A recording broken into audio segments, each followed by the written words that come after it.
ওই আওয়ামী লীগের কাঁধে ভর করে ছাত্রদল বাঁচতে চায় নাই। ছাত্র বললে আজকে বেশিরভাগ ছাত্রকে যারা রিপ্রেজেন্ট করে ছাত্রদলকে বোঝায়। কারণ ছাত্রদল কখনো আপোষ করে নাই, ছাত্রদল কখনো পিছনের দরজা দিয়ে ক্ষমতায় যাওয়ার চিন্তা করে নাই, ছাত্রদল কখনো পরজীবী হয়ে যায় নাই। রাজনীতি করে নিজে কিছু হওয়ার জন্য, নিজে কিছু পাওয়ার জন্য না। যেমনি ভাবে জিয়া রহমান হতাশন নাই, জিয়া রহমানের ভিশন ছিলেন, ঠিক তেমনি ভাবে আমার নেতা তারেক রহমান কিন্তু একটা ভিশন নিয়ে এগিয়ে যাচ্ছেন।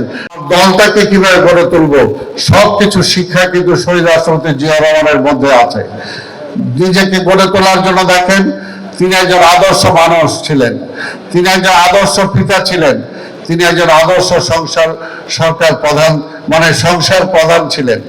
কাজে এটা তার ব্যক্তি জীবন।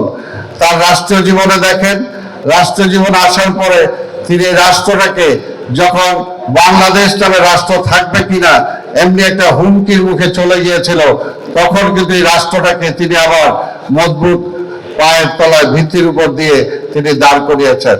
রাষ্ট্র ব্যবস্থার মধ্যে এমন কোন সেক্টর নাই, কৃষি বলি, সংস্কৃতি বলি, অর্থ বলি, আজকে যে কোনো সেক্টরে যদি আমরা হাঁটতে চাই, বিশ্লেষণ করি, তাহলে কিন্তু জিয়া রহমানকে আমরা সব জায়গায় খুঁজে পাবো। অনেকগুলোর মধ্যে একটা অংশ মাত্র এই খাল খালাকরণ কর্মসূচির মধ্যে দিয়ে আমাদের মখা আলমগীর শুধুমাত্র একটা কিঞ্চিত এই সাবজেক্টের উপরেই রিসার্চ করে তিনি ডক্টরেট পেয়েছিলেন। তা আমরা বিশ্বাস করি জিয়া রহমানের প্রতিটা জীবনের প্রতিটা অংশকে নিয়ে রিসার্চ করার মতো আছে, প্রতিটা জীবনের প্রতিটা অংশ থেকে শিক্ষা গ্রহণ করার মতো আছে। কাজেই সেগুলো যদি আমরা শিক্ষা গ্রহণ করতে পারি এবং তার মধ্যে দিয়ে যদি আমরা দেশটাকে সামনের দিকে এগিয়ে নিয়ে যাই, তাহলে সত্যিকার অর্থে একটা সুখী সমৃদ্ধশালী দেশ গড়ে তুলতে পারবো।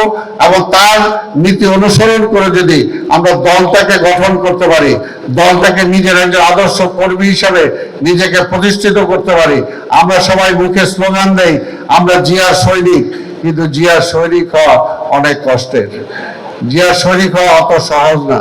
জিয়া কিভাবে চলতেন, জিয়া কি খাইতেন, জিয়ার কি অর্থনৈতিক কি অবস্থা ছিল, জিয়া কিভাবে দেশটাকে নেতৃত্ব দিয়েছেন, পরিবার পরিজনকে কিভাবে রেখেছেন, সবকিছু থেকেই কিন্তু আমাদের শিক্ষা নিতে হবে। আজকে আমি তাই বিশেষ করে ছাত্র ছাত্রীদেরকে বলবো, আজকে রাজনীতি করার মোক্ষম সময় এসেছে। আমি বলবো হতাশ হওয়ার কিছু নাই। আজকে হতাশ তারা যারা আজকে বিএনপি কে এত কিছু করো ঠেকাতে পারে নাই, এত কিছু করার পরও তারেক রহমানকে ঠেকাতে পারে নাই। হতাশ হয়ে কিন্তু তারা এখন বারবার হতাশ হয়ে যাচ্ছে, আর সংসদ থেকে তারা সংসদ বয়কট করছে, আবার ফিরে আসছে। এটাই কিন্তু হতাশার লক্ষণ, এটাই হতাশার লক্ষণ।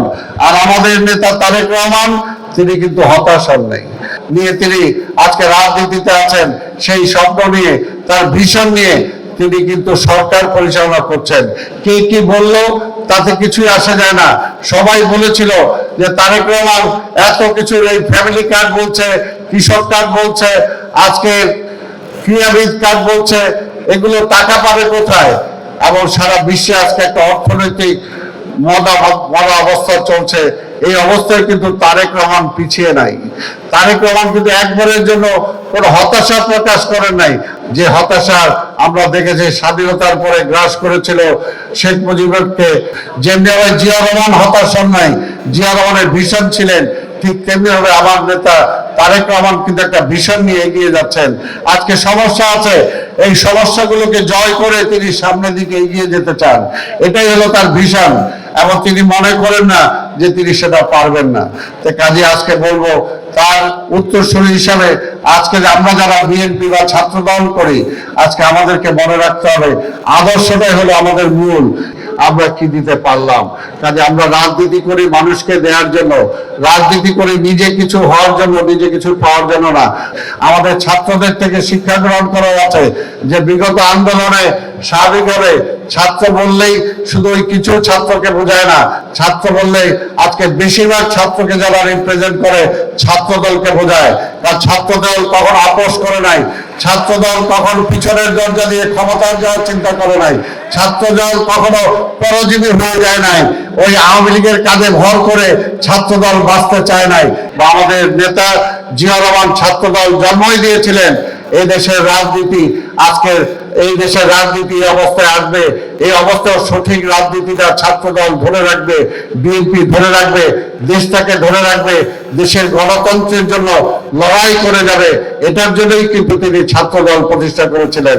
আজকে যে সেই সমস্ত যারা আজকে হতাশ হওয়া পার্টি, যারা গণতন্ত্রকে আবার খেয়ে ফেলতে চাচ্ছে, গণতন্ত্রকে নস্যাৎ করতে চাচ্ছে, আমাদের এই দেশকে এগিয়ে যাওয়ার পথে প্রতিবন্ধকতা সৃষ্টি করতে চাচ্ছে, আধিপত্যবাদীবাদীর শক্তির পক্ষে যারা কাজ করছে, তাদের বিরুদ্ধে আমরণ লড়াই করার জন্য প্রত্যয় নিয়েই ছাত্র দলকে এগিয়ে যেতে হবে।